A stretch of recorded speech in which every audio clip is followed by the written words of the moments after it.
Good afternoon. We're here today to announce a major update in an important case.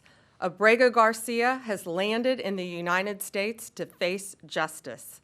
On May 21st, a grand jury in the Middle District of Tennessee returned a sealed indictment charging Abrego Garcia with alien smuggling and conspiracy to commit alien smuggling in violation of Title 8 U.S.C. 1324. We want to thank President Bukele for agreeing to return Abrego Garcia to the United States. Our government presented El Salvador with an arrest warrant, and they agreed to return him to our country. We're grateful to President Bukele for agreeing to return him to our country to face these very serious charges. This is what American justice looks like. Upon completion of his sentence, we anticipate he will be returned to his home country of El Salvador. The grand jury found that over the past 9 years, Abrego Garcia has played a significant role in an alien smuggling ring. They found this was his full-time job, not a contractor. He was a smuggler of humans and children and women.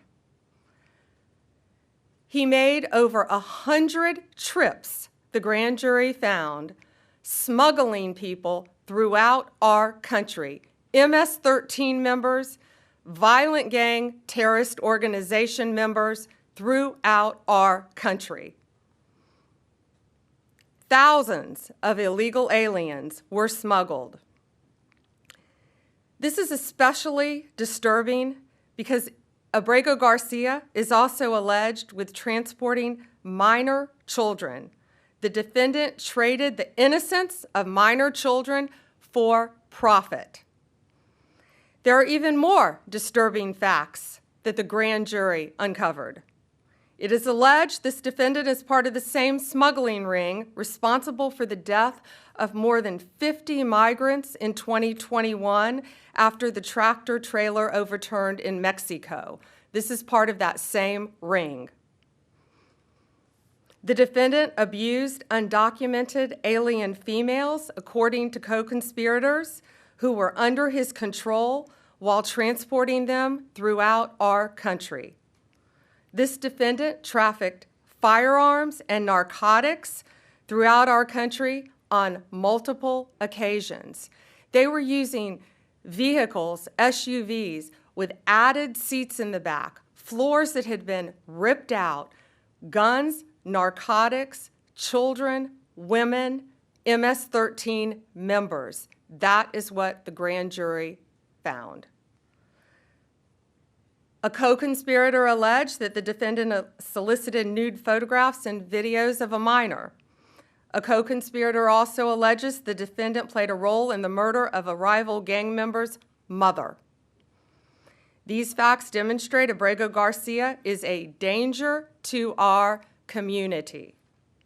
We want to thank the Department of Homeland Security, the FBI, our state and local partners, our acting U.S. Attorney Robert McGuire, and prosecutors from the Joint Task Force Vulcan. Questions? Attorney General, the traffic stop that we've seen video of from Tennessee, where Abrego Garcia was first identified by the local authorities, at the time, the Homeland Security Department declined to take custody of him. What has happened in between that time and in between the time that the government has been arguing that he was not returnable from El Salvador? What has happened since in this investigation that brought you here? Yes, the question was in 2021, there was the traffic stop. And what has changed since then? What has changed is Donald Trump is now president of the United States and our borders are again secure. And thanks to the bright light that has been shined on Abrego Garcia, this investigation continued with actually amazing police work.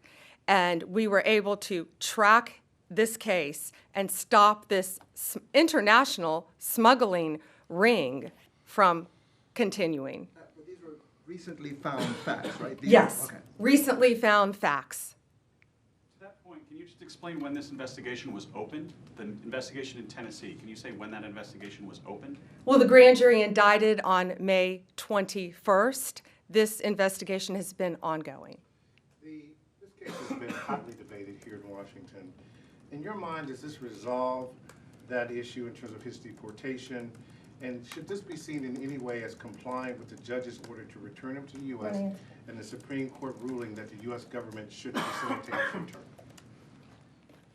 There's a big difference between what the state of play was before the indictment and after the indictment. And so the reason why he is back and was returned was because there's an arrest warrant, which was presented to the government in El Salvador. So there's a big difference there. As far as whether it makes the ongoing litigation in Maryland moot, I would think so, but we don't know that. This, he just landed today. Jake, CBS. I just want to confirm what you said earlier, that you're intending to prosecute him and keep him in an American prison if he's found guilty, and then would remove him after his sentence is over. Correct. Yes, he will be prosecuted in our country, sentenced in our country if convicted, and then returned after completion of his sentence. Last one, Sadie, Wall Street Journal. Okay. I have two. One's on topic, one's off topic. Maybe I misunderstood you, but you were mentioning, that he had some involvement in a murder, or was connected to groups that had, involved with this other smuggling ring. But to be clear, the only charges he's facing right now are the, human smuggling charges. Just that's the one offense. But the other things that you have talked about are not actually in the indictment? No, co-conspirators allege that, and we were clear to say that. He is charged with, it's not only very serious charges of alien smuggling. And again, there were children involved in that. Human trafficking, not only in our country, but in our world, is very, very real. It's very dangerous. And as you saw recently in Virginia, the arrest we made of the MS-13 member, unrelated to this, we learned at that press conference, that's where they bring young children into our country and they start grooming them at middle school age to become MS-13 full-fledged members, commit violent crimes throughout our country. It is highly organized. It is very dangerous. And they are living throughout our country, but no more, because they are being arrested, they are being prosecuted, and being convicted and deported when appropriate. That's all for today. Thank you. Appreciate it.